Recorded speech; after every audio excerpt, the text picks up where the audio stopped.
Hello everyone! Eto, masaya na naman si Winwin galing sa work. Kasi bike time tomorrow, Saturday. Preparing na for my gloves, pair of socks, and of course, watch. And one of my favorite accessories, SOS bracelet. And hindi mawawala ang sunscreen for your protection, helmet, and my jerseys. Good night! And I'm back! Good morning! So mga 4:15 yan ng umaga. Siyempre, brush your teeth. Brush your teeth. Good morning! So, naligo na naman ako kagabi, kaya no need na maligo ngayon. And here I am. There you go. Pogi. Oops, I forgot. Every day, either pumasok sa work or weekend, lagi ko chinecheck ang aking body weight. Every day yan. As in, walang mintis. Ayan po. So, na-check natin kung tumataba ako or pumapet ako or na-maintain lang. So, yan na po. Palabas na po tayo ng subdivision. And 5 o'clock. Yes, 5 o'clock. And medyo nagpaparamdam na si Haring Araw that time. So, naka front camera ang gamit natin, kaya opposite. Nasa right side yung driver's seat tsaka yung manibela. So, nasa kanan ako ngayon. So, yan. I'm so excited. I'm not sure kung may event ngayon, pero usually naman kasi ang event sa Vermosa Sunday. So it's Saturday today. I think wala. Hindi ko kasi na-check eh. Usually night before china-check ko na yan kung ano yung event sa Vermosa. Yan. Okay, so nag-breakfast ba ako? Hindi ako nakapag-breakfast. Pero uminom ako ng milk, water, and loaded naman ako kagabi. So kumain ako ng 8 p.m. So may energy pa tayo. Ang target ko for today, 25 kilometer bike and 5 kilometer run. Okay? So palabas na tayo.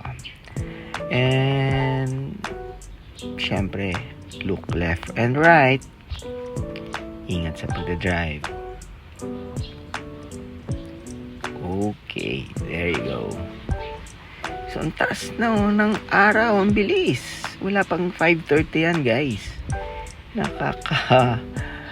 Gulat naman to si Haring Araw. Masyadong excited sa kanyang duty. Wala pang 5:30 yan. Okay. So, from home to Vermosa, less than 20 minutes. Kung medyo hindi siksikan ang kalsada. Pero that time naman, okay naman. Okay naman yan. Kaya, good morning sa nagmumotor. Hi. Yun, no? Actually, excited ako sa ngayong itong araw na to kasi may laro din mamaya ang Golden State Warriors. Ayan na po ang danghari. Approaching Vermosa. Kailan kaya matatapos tong danghari na to? Ang daming ginagawa. Hindi na matapos-tapos. Kaya pag uwian na sa gabi, rush hour, ay nako, habaan ng pasensya. Yan na po. Ang daming sasakyan. Okay. Ayala Mall, Vermosa. Ang napansin ko, guys, puno na agad ang parking. So, ibig sabihin nito, merong event. merong event. Kasi puno, oh. Ang bilis mapuno. Usually, pag may event lang nangyayari yan. And, boom! Nakita ko merong finish line there na nakaset up. May fun run. So, pag may fun run, reroute. So, magpapark ako sa Vermosa and then, may mga area naman dyan sa Vermosa na pwede ka pa rin naman magbike. Pero bitin kasi ang laki ng sinakop ng usually ng mga fun run. Same thing din naman kapag may biking event, apektado rin naman sila.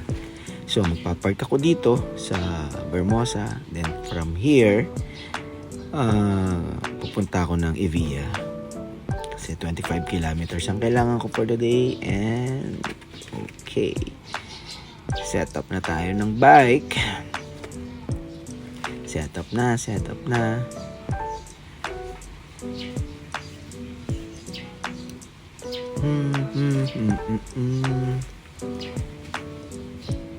Okay. Nice. Galing naman. Pero sablay ako dyan. Toink. Isa pa. Toink. Kasi naman atat Atat na atat. Okay. Konti na lang. Set up na natin ang bike. And from there, as I said, iikot ako siguro mga 3 dyan sa Vermosa. And then, punta na tayo na Evia. Doon sa may Brittany Palacio ba yan? Yung church na malaki doon. Yan. Okay. And saan mo dadali ng bike? Okay. So, bye-bye. Eto na po. Ayan na. Alagpas na ako ng Evia. So, halos lahat ng bikers dito rin ng ruta kanina. Ayan. Palazzo. Hi. So, mainit na. Grabe. So, that time tapos na ako sa 25 kilometer na target ko. So, ayan. Babay muna, dyan ka muna. Time for me to run naman. Run. So, ang target ko is 3 kilometers kasi ang init. Grabe. Hindi ko ina-expect yan. And, sablay ako dyan kasi hindi ko napalitan yung socks ko. Tapos yan yung SOS bracelet. So pag QR code mo, in-scan mo yung QR code, makikita mo yung personal information mo. So whatever happens sa daan, makikita yung mga details about you. Kung sino yung kukontakin in case of emergency. So kaya gusto ko yung SOS bracelet na yun. Kaya kayo pag nakita kayo ng SOS bracelet, ibig sabihin nun, yung information niya is nandun sa bracelet na yun. Just scan the QR code. And ito, tumatakbo ko dito. Papunta dun sa maliit na kainan dito sa Vermosa. Yung Cafe Mosa. So, dito kumakain, almusal yung mga runners, bikers, group, families. So, natatnan ko, ubus na actually. Meron pa silang buko juice, gatas ng kalabaw, hindi ko pa natitikman yan, and nilagang itlog. May pansit bihon dyan, pero hindi ko type yon. Ayan, hindi ko rin type yung lumpiang sariwa sa umaga. Then, green na saging. So, from Cafe Mosa, naglalakad na lang ako pabalik ng parking. Dahil, ang init talaga. Pagod na ako that time. So, yung 3 kilometer na target ko, parang 2.7 kilometers lang. Ang init talaga. Okay, so that's it for today, Saturday, and tomorrow babalik ako dito, Sunday. Bye-bye. See you tomorrow.